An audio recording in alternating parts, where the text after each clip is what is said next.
How should we deal with a world full of fake news, deep fakes, and things we can't be sure are actually real? My name is Graeme Codrington. I'm your tour guide to the future.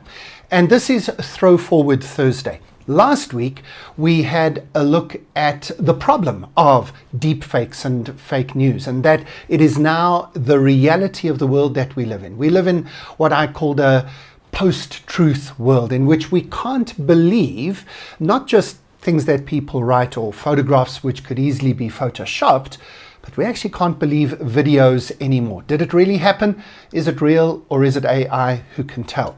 So this week, what do we do about it? And I think there are 6 things that we can do if we acknowledge that we live in this post-truth world. 3 personal habits. Number 1, be skeptical. That's got to sadly be the starting point. We've got to just accept that something that we are seeing, a video that was sent to us, something even on the news, it might be fake. It might be manipulated. It might be actively false. We know that there are people out there. Vladimir Putin came into power nearly 30 years ago with this belief that what you need to do is flood the news system with just disinformation, things that might be true, bits true, not true at all, because you want people to become skeptical. You want people to not trust anything. And then Steve Bannon, during Trump's first term, who was his campaign manager, he used the phrase, he literally just said out loud exactly what he was going to do. We are going to, quote, flood the zone with shit. That's what he said. And that's what has happened. And sadly, that is the reality. So we have to apply critical thinking. We've got to, first of all, say, is it true? And then apply a number of filters. Is it linking into our biases, what we want to see? Or could it be false? That then leads to the second thing you need to do, and that is to be more curious. Now, this is a huge umbrella statement that could apply to multiple things, but maybe let me break that down quickly. How do we be more curious? Well, curiosity forces you to ask, what if I'm wrong? Curiosity says, what else should I be thinking about? Curiosity says, are there other sources of insight and information? Diversify my sources. And curiosity says, how would somebody else experience this information? Try and see the information from somebody else's view. But basically, what I'm saying is just ask yourself, take a moment to ask, if this isn't true, where is it coming from? If it is true, why am I reacting to it the way that I am? Just ask yourself a few questions. Be curious about the experience before we get to verification. We'll get to that in a moment. Third point, slow down your reaction. This flooding the zone and disinformation actually just relies on everything happening at the speed of emotion. And especially if you have a strong emotion to some information or a video, whether that strong information is anger or fear on the negative side, or even, and maybe even more importantly, if it's delight or vindication on the other side. We have to be skeptical of pictures of pink dolphins beautifully framed between palm trees on a sunset. That might be beautiful, it might delight us, we might have strong emotions, but it might be completely fake. Now, if you share that and say, this is a beautiful picture, I don't know if it's real or not, but I like the picture, as if you were posting a photograph of a Picasso painting, well, then that's fine, right? But you framed it not as this is true, this actually happened, this is real. You're framing it as, I appreciated this. But slow down your reaction, especially when deep emotion is involved, because that's an indication that maybe you can just wait till tomorrow. You're not a breaking news studio. You don't have to comment on everything as it happens or as it happens to you. Which then leads to 3 social habits. And this flows on. Number 4 is check before you share. If you don't have enough time to do a quick verification, then you shouldn't be sharing the content.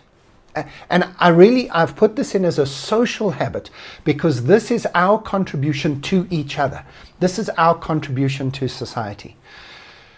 And I really, really do think that we should make a commitment to doing this. If you don't have enough time to check whether it is real, you shouldn't be sharing it, because it kind of has to stop with you. We can't hope that they, them, someone out there will fix the misinformation problem. You are the one who can fix it by just not sharing, whether that's on a WhatsApp group or to your family or your friends or on a social media platform. Even though the fact checkers might be biased, use them. Use verification tools and strengthen your digital literacy to be able to do that. Know what it means to do a Google reverse image search. Get some training on this. It's not difficult, but work out 2 or 3 things that you can do to verify whether a news story is valid. The journalists will always say you've got to have at least 2 independent sources, and doing a Google search for some content and finding that only other Facebook pages or only TikTok videos, that's the only reference to this thing, well, that might be an indication that it doesn't have a true source.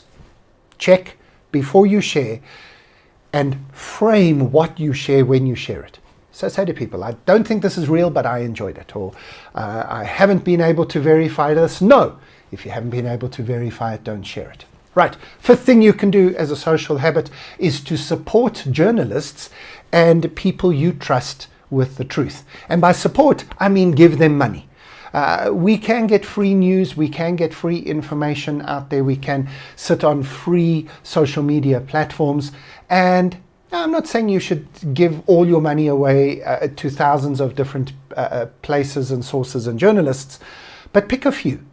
Pick a few people who make their living by trying to find the truth and are good at sharing the truth with you. And if they have a way for you to contribute to them, maybe they're a journalist at a particular newspaper or online news source, and you can give a monthly donation to that. Maybe they've got their own Substack and you can go there, or Patreon, and you can give them a little bit of money. And I'm talking just, $5 a month or something like that, just to say to them, I appreciate that you are a source of truth, and I want to support you, hopefully with everybody else doing the same for them. If there are 1,000 people supporting them, it could turn into a career, and they could be paid for being truth tellers and truth finders. And then finally, number 6, be a truth teller yourself. Teach and model good practice. Let people know what you do to verify truth. Train other people to do it as well. Encourage it. If you're a boss at an office and you've got a team under you, if you're a parent in a family, or if you're a child and your parent's the problem, well, teach and model good practice. Be a truth teller who attempts to bring goodness and truth into the world. And correct, kindly if you can, correct those people who are flooding the zone. There we go. Fake news is a problem. Deepfakes are an existing, current, real reality in our world. We can't just wish that it wasn't. We need to make sure that we take responsibility for removing as much falsehood and misinformation in our world as possible, and share the responsibility with the communities that we are in. I hope you're enjoying our new season 6 of ThrowForward Thursday. We'll go back, revisit some of the things we've seen before. We'll then do more than we've done in the past of saying, what does it mean for us in our world today? And make sure you come back next week, because I have an interesting look at the Hitchhiker's Guide to the Universe. I'll see you next week.